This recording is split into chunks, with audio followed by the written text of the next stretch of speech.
orang baik maka dia akan ditagi secara radikal. Kan itu soalnya, satu poin di situ dulu. Tapi saya mau ambil poin yang juga tadi secara asumtif diucapkan oleh teman-teman. Bayangkan misalnya, kalau Pak Prabowo akhirnya minta supaya jangan mengundurkan diri. Nggak ada soal. Nggak ada problem nilai di situ. Yang jadi problem nilai kalau Gus Miftah mengatakan, oke, saya terima permintaan Pak Prabowo. Di situ baru ada problem etik.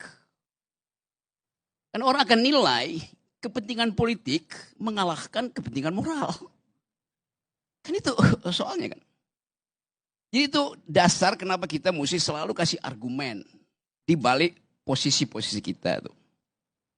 Siapa yang mau bertaruh? Gus Miftah akan diminta oleh Prabowo untuk tinggal dan dia akan bilang, saya memenuhi permintaan Pak Prabowo.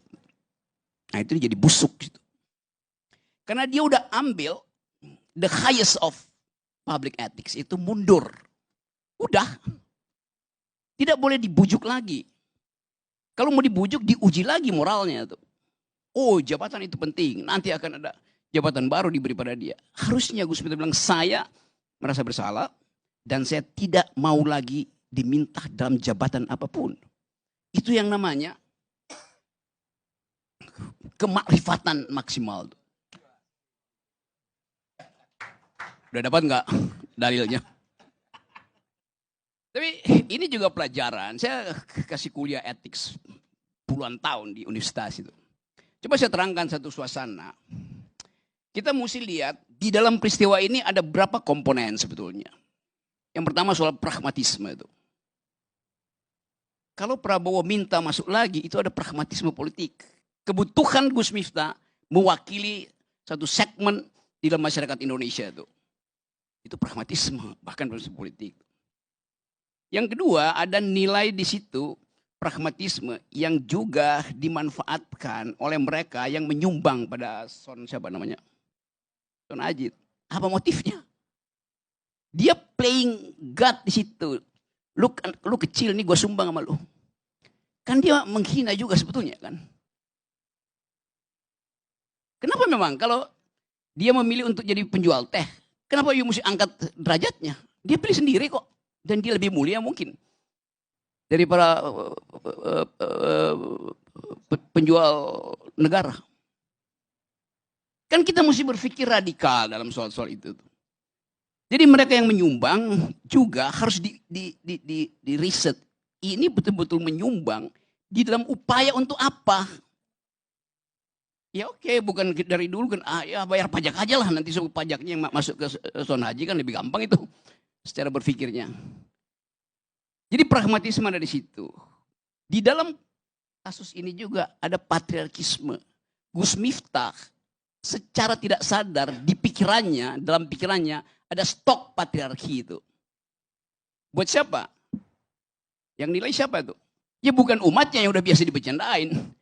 Tetapi bagi mereka spektakel ini, mereka yang menonton melihat bahwa oh ada patriarkisme, ada feodalisme ya pada Gus Miftah ya.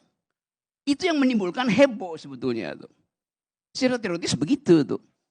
Ada misoginisme ketika menghina perempuan itu kan.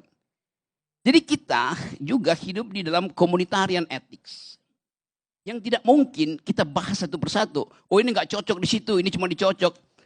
Kan nggak bisa kita bilang bahwa ya itu yang tidak ada di situ ya jangan komentar. Loh itu public sphere. Kalau begitu, bahkan kalau Gus Miftah hanya bicara pada 2 orang, direkam oleh satu stasiun TV, Gus Miftah tahu dia bicara ke seluruh Indonesia. Kan itu mesti datang automatically dari dalam stok pikirannya kan. Jadi itu intinya tuh. Yang ketiga adalah soal di belakang ini ada semacam kultur besar kita yang harus kita mulai papas, yaitu kita tidak punya semacam komunitas yang mengolah argumen itu. Community of thought. Argumentative society. Akibatnya yang muncul duluan kemarahan itu. Sebelum menganalisa udah marah itu. Karena gak mampu berargumentasi. Saya kasih contoh agak cepat-cepat nih. Suatu waktu di Amerika ada heboh, kira-kira sejenis tuh.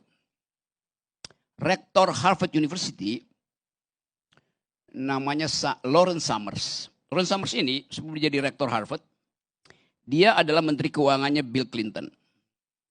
Dia pensiun, selesai, dia jadi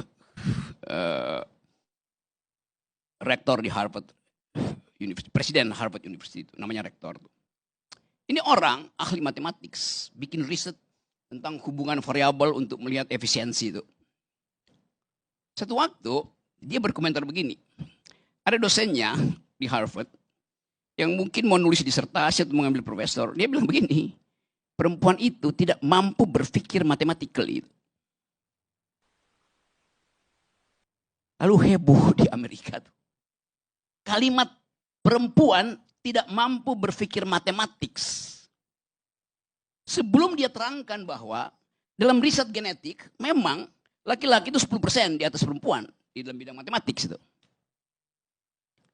Tetapi komunitas feminis Amerika tahu bahwa ini atau merumuskan bahwa ini adalah misoginis, membenci perempuan yang mau jadi ahli matematik. Kenapa begitu? Karena ada communitarian ethics. Bahwa jangan sekali-sekali ucapkan sesuatu dengan berbasis gender. Walaupun itu riset akademis. Karena riset akademis tidak pernah final. Riset berikutnya bisa menerangkan bahwa laki-laki itu tidak punya kemampuan untuk menghasilkan kecerdasan bertahan, survive, karena hanya rahim perempuan yang mampu menghasilkan survival of the fittest itu. Jadi bahkan di dalam debat akademis masih dimungkinkan orang bertengkar, tetapi mengucapkan perempuan tidak mampu berpikir matematis di Amerika itu bukan hate speech. Orang bisa bebas ngoceh apa aja tuh. Lawrence Summers nggak bakal dihukum kena pidana tuh. Lain kalau di Eropa, Eropa punya tradisi itu hate speech. Kenapa? Karena perempuan dulu pernah diasumsikan sebagai orang bodoh yang hanya bisa tinggal bersekutu dengan setan, jadi mak lampir, jadi witchcraft, jadi tukang sihir. Lalu dibakar di Eropa. Nggak ada tradisi itu di Amerika. Di Eropa Anda bicara tentang perempuan, Anda kena pidana. Di Amerika nggak ada pidananya. Tetapi di Amerika ada communitarian ethics. Orang akan melihat, do you speak gender equality, Mr. Lawrence Summers? Lawrence Summers tahu bahwa dia akan ditanya soal itu. Maka dia mengundurkan diri sebagai rektor Harvard. Jadi kita lihat bahwa banyak hal sebetulnya yang bahkan dibuktikan secara matematik, secara saintifik tidak bermasalah. Tetapi kemampuan kita untuk mengelola stok kalimat di kepala kita itu harus terjadi 0,0 sekian nanodetik. Sebelum dia diucapkan itu. Apalagi Gus Miftah adalah tokoh, itu soalnya. Jadi saya kira itu problemnya dan oke, kita mau tagih sekarang sebetulnya. Yang lebih penting adalah Gus Miftah jangan terima kalau Prabowo minta lagi. Tapi kalau saya ucapkan ini, saya juga jadi patriarkis. Soal minta Gus Miftah. Jadi kita mau lihat misalnya apa argumen moral nanti dari Gus Miftah kalau dia menerima permintaan Prabowo untuk tidak mundur. Hanya itu yang bisa kita pakai untuk mengukur integritas seseorang tuh. Jadi di dalam penundaan ini kita tunggu aja. Yang kita nggak boleh tunggu adalah contoh dari Gus Miftah untuk mundurkan diri itu. Dan banyak betul menteri-menteri di kabinet Prabowo yang harusnya udah mundur lebih dahulu dari Gus Miftah.